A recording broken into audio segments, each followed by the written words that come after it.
nói ra của tụi bọn nhà đó nói ra của tụi bọn nhà so nó thảo luận trâu kia đó nói do thả kia nữa nè cái nói do tụi luận trâu á chỉ nó tốt khe cũ lại khe khó chết chân nữa nói cho cụ ba mình nhỏ nữa chống bội nó khó cụ chuyện này nó nhỏ vì do mua cho mình nhỏ nó ngộ thế này chỉ nó gần một tấm mảnh nó chỉ muốn chụp lại phone nó chỉ gần một tấm mảnh chỉ cái tuần này nó chỉ cũng mua lên cái đó cũng mua lên cái nữa chỉ nói cho nó tụ lần trâu bây giờ nói cho nó tụ lần trâu nè chỉ ta chỉ nói chỉ cái tuần này cụ chế nhớ khó nói nè nhớ cho nó thèn nè nhớ cho nó thèn nè nhớ cho nó thèn nè chỉ nói cho cụ tụ bỏ và xe cầu thi on đó nhớ tụ xe cầu thi on nè nhiều bỏ chỉ tao bây giờ không muốn nó这下就去包个跳舞打乱打行了啦。个都那个都不投资了了，个金钱到这，个不投资了了，你看古大呢？打行了呢。多个是多，个是多你都看古大，都来谈着呢，你都是他不投啊，有个比了要拿路，叫说拿要拿呢，弄，你叫个门刀肉啊？哎呀，这挺拿我做拿了。nó thảo lần đâu á nói rằng từ lần đâu nó này nhưng nó chính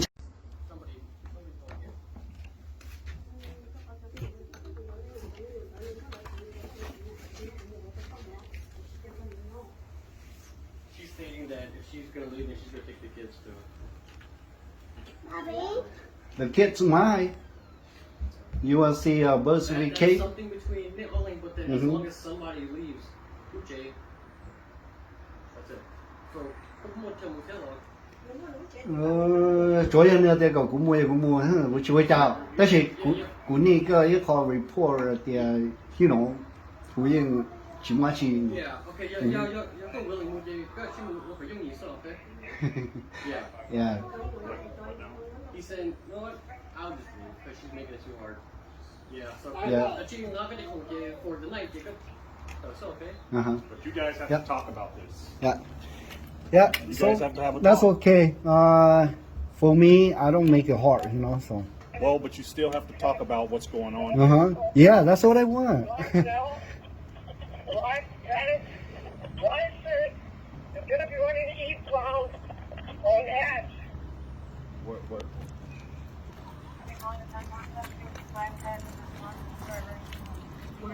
Okay.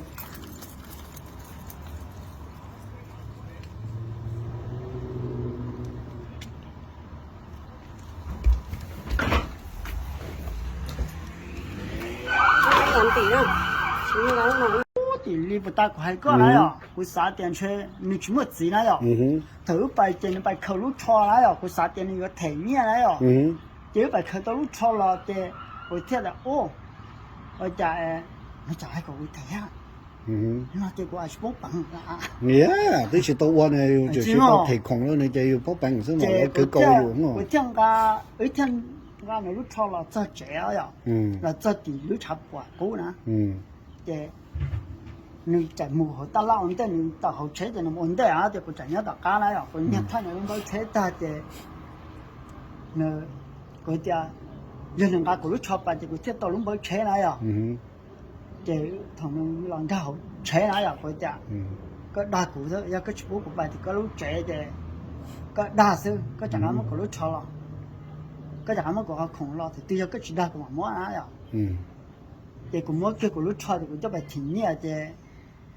cô hú bài chân thế hai liệu tại cô cho cái nông đấy xem nhưng mà cái đồ này xem cái chỉ mua lúc cho đồ này cái này cái chỉ mua cho đồ này cái chân là tại cái chỉ mua khổng đồ này cái này chạy coi rồi mà cho phân đồ tại chỉ mua chỉ lấy quân đó xem mà cho phân đồ mà cô cho quân mình nhớ tiểu này cái nhiều phân đồ phải không nhiều phân đồ mà ồ cái tại cái khẩu phân đồ ấy luôn chứ có nên lúc nào thế chỉ tầm bộ con hồi lúc đây hồi cha xem hà nó ok cho cái tiếng hà nó mua theo cái xã tia cái xã trái trái 多啊呀，哎，那只要开车呢就给扒起来一个了。do cơ yeah và trâu nữa trâu có họ ba cụ thế họ nói vậy họ và chăng cơ là chẳng cơ là những thằng nó to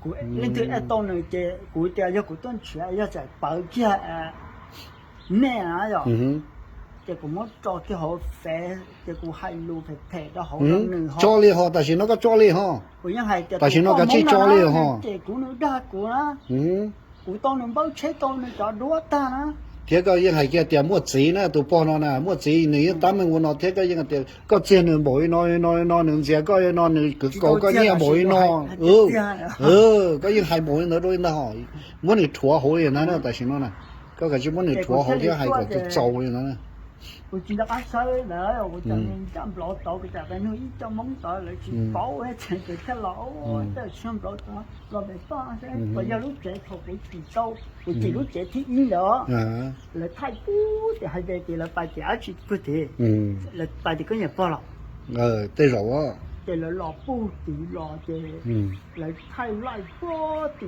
cái tôi chỉ thì đây nó lời số à bây giờ là khám mẹ nè cái lo cho đến chẳng bàn là khám mẹ này à cái sai ô nó mình chỉ thử kia cái lo không khám mẹ cái cái ô cho nhà cho cổ bảo cái lo cho nó cái lệ lo cái nó là cái chỉ có bảo nên nó mới dẻo cái cho bỏ了cái lệ cái lúc trẻ nữa cái cái chỉ cho lúc trẻ đấy đa nè cái cái cái sự tuân trẻ ha cái rồi cùng nó thêm mọi ở lúc trẻ sợ lâu nó ra rồi lệ cái sợ lâu nó rồi thôi nên mấy lúc trẻ đi liên trẻ nó phải mua mà cú lúc trẻ nào thế nên trẻ lúc trẻ nó cái cổ khu đan nữa rồi thôi anh trẻ của nó rồi cổ đan nữa rồi thôi cũng nói cho đan này anh phải trẻ của nó rồi cái cổ trẻ là mấy lúc trẻ bây giờ mấy lúc trẻ đi liên nó trẻ mình chắc hết đã chỉ là cho lại cái đứa bỏ là cho nên nó chỉ cắt kia nó mới chạy cắt kia theo nhỏ đó cũ了cái tụi bên này nó cắt kia了cái vấn đề là họ lại cho lại là sao cái vấn đề là họ lại cho lại là thằng mua sắm nào là vấn đề thằng họ mua sắm nào là sao cái cho lại cứ chỉ là cái thêm đầy tông đấy ha cho họ sinh cho nó cái cũng bảo ta liền rồi giờ cái phát cái cho cái tức là cả liền đấy rồi giờ nên lo phải dùng chỉ tàu lo nó rồi thì dùng tàu cho thì lái mà chỉ có tụi bên nhà này phải nuôi đi bây giờ phải nuôi như lấy nuôi là chỉ đó có chỉ thôi là tu lệ ha cái của gì chỉ bảo liền thì chống nó chứ lo nó phải chắp bọc đó là giờ người tướng già cũng cho nó phải nó mở tiền cây phê thì cũng phải bông ít tân mở thì cho nó thế họ nè cái tàu uốn này tệ nè người ta nó chỉ muốn chỉ thầu cũng chỉ nữa ấy rồi người ta nó chỉ muốn chỉ cái của thế này à giờ à liền lo cả liền ấy rồi tao nó chỉ muốn chỉ đấy rồi cái thầu cơ cái giờ lúc cho nó ta ở là cả chả bỏ bố đấy rồi cái cái bảo hệ tiền mình mua gì nè mình chỉ có cũng lo tao này lúc trẻ chẳng tao này mua gì á chả quan trọng mà lại bốอยู่lo tại lúc trẻ mà lại chỉ mua gì á cái bây giờ thế là chỉ mua mình nhỏ này đa nếu mà mình chưa đủ nếu mà chỉ đủ người ta nếu mà bé tu sao này đa cái chỉ đủ cho bà ta chứ chúng này coi cho chỉ nó người ta nếu bé tu sao cái thế thầu ấy lọ bớt gì lọ á người chạy thẳng thôi ít tu nhiều sỏi tu phân này hậu sỏi cho phân trâu là sỏi đi cha rồi thầu ấy lọ tiền này phân thả lên đó là hậu á người ta mình cho ít tu phân mình cho cụ ta xin này hai đó tu phân như phân này hậu mà này tiền mình thấy tu phân như nó thì tu phân này hậu mình có giờ chính là này thì mình sẽ cũng bông như con món bề phê thì rồi là bông như chó có mà mong cơ chỉ lên đó cho mấy cha nó mà lợi cổ có thế lợi xe có u nó xe có bóng nhau nâu số có chùa chơi có chỉ bóng nhau sắm mở lên đâu mà thì giờ món này cho đó họ ha cái chỉ cho nó cho họ tiền này tiêu khíอยู่mà cái chỉ cho nữa cho coi cái bao tiền thằng này ta thảiอยู่trên một thải lấy lửa tu trên mộtอยู่cho trên hai bị phê con đâu mà cái bao cho mấy chán được chứ cho bao mấy chán mông bò nữa chỉ lấy qua thay cái nó lấy cứ cầu có thay ta chỉ lấy cứ cầu coi con nó chỉ cho tụi tôi lấy cầu chỉ lấy coi chỉ lấy mỗi con lấy chỉ lấy thả lấy lửa tu á lấy thả lấy lửa tu chỉ lấy mỗi con lấy chỉ khi nào lấy tu mỗi con nọt sầu lại nó nữa mà chín giây thì tiền màอยู่ตัวthì cho cũng nhẹ của cho bóng khaiไปอยู่ไปแฟนนอกซะก็บองเขาไปยังไปแฟนนอกซะแต่นี่ยิ่งไปนู้นเลยก็ไปนู้นเลยอยู่ก่อยก็จ่าย你写了，你记了上来半年完了。记着了的，记着了，个包古了做这个，你应不老力喏，是啊，应还是到天应老力啊。那就啥了？要古木这你莫这么多力都绕是哈。那个地等等那哎。cho này con mong sự mong tới khi mà lấy chỉ ship bao rồi nó mới nhỏ quá hậu thì sẽ cũng khó chi yeah mình nhồi có qua này cái chuyện họ có sao cái lửa bay này thì hay hết còn mua hết phải cho mong hết là bỏ mong mà mong đấy không mong cơ này cho nên trả nhá được này cho nên trả nhau nó thế nó còn đấy bữa nay tao luôn tao chơi tụ luôn tao tua theo của nó chơi bữa nay khu tắm lót tua thế thì cụ chỉ bao chi nữa thế thì lại qua lại xưa tôm bà nữa lừa tiền bà chơi trong ấy nó dù nhớ dù là gió kia dù nó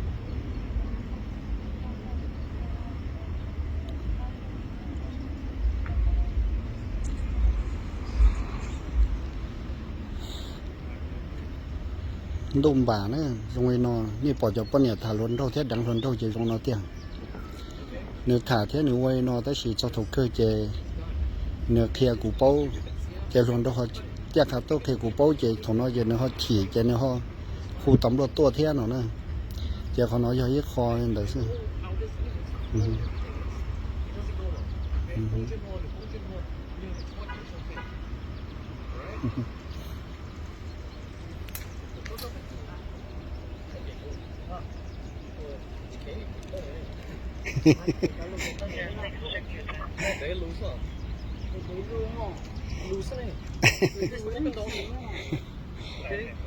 So just go ahead and let it roll.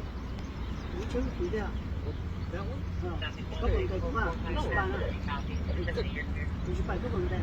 Now he's saying, what if he doesn't leave?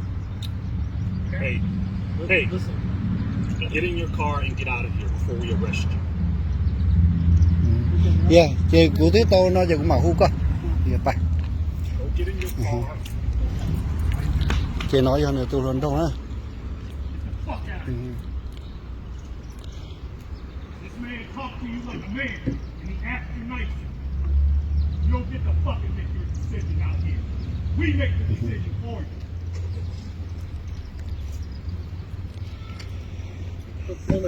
như chỉ qua đi cha đó của qua đây của hay cho lại theo cụ xứ về chỉ qua đi cha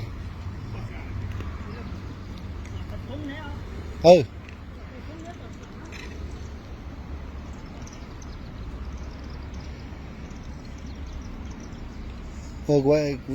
chỉ mua chứ chỉ bao chứ cũng bé qua trẻ xí đó Chỉ có mua đại gì đó có. nhau trẻ Jesse. Sorry cha. JSC Có mua mình nào. chỉ mua trẻ lô Or Denver. Châu Y Châu Châu Sa 1967. 67. Mhm. Okay, and then Yeah. trip to Pony, eh? Ví dụ bọn này do plau cầu chi. Nürnberg. Oh, Sheng, S-E-N-G. S-E-N-G. Chè va. Chỉ một cái H. Chỉ một. Okay, Chỉ lấy có Sheng có sao. Okay, Yeah, date of birth name. Do plau cầu chi. Cái gì cho bùa xa chụp số. Giờ cao. Tên 79. Okay. Có phone number chưa? Cứ phòng đó. Do tàu chi. Off lo. Okay. P-O-I-G.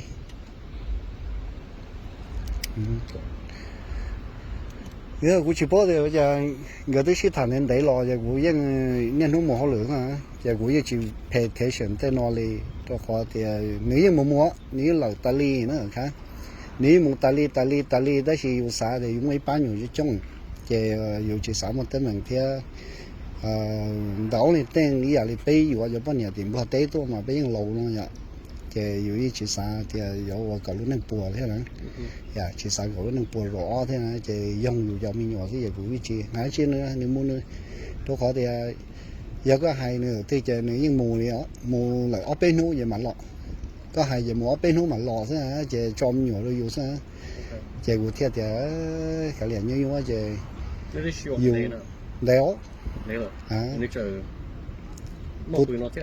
ô cái những bộ trong này case năm ho là tua tan rồi chứ mà you know là xã còn người nhớ nó là yeah trong này case năm ho đó chứ thế thì quay cũng mà cũng khi những cơn gió cũng do former police nữa Minneapolis đó chỉ cũng thế là chỉ vào nó tỉnh chỉ điều á chỉ đo đi chỉ xã và hai đứa còn như nhau nữa chỉ qua để cái chỉ sau sẽ là có một con ha bây giờ cái tiền cái ô có xã thì có quan đấy giờ cũng mua là sao hả chị giờ có quan đấy giờ cũng mua là sao hả chị của chơi sẽ đó chỉ mà nữa bùi mua hết nó là that's the only thing chị qua cái liền á cho họ thì dùng mà mình nhiều thì dùng từ bóng chế cho nhẹ ít thôi rồi chị dùng chỉ sao nữa ở đây mẹ bắt đầu 2008 Oh, okay. It's like, yeah, it's almost 20 years. Yeah. Well, hello. Shang up here. Yeah. I'm gonna go Yeah, talk New to Ocean. wife real quick. That works stuff out.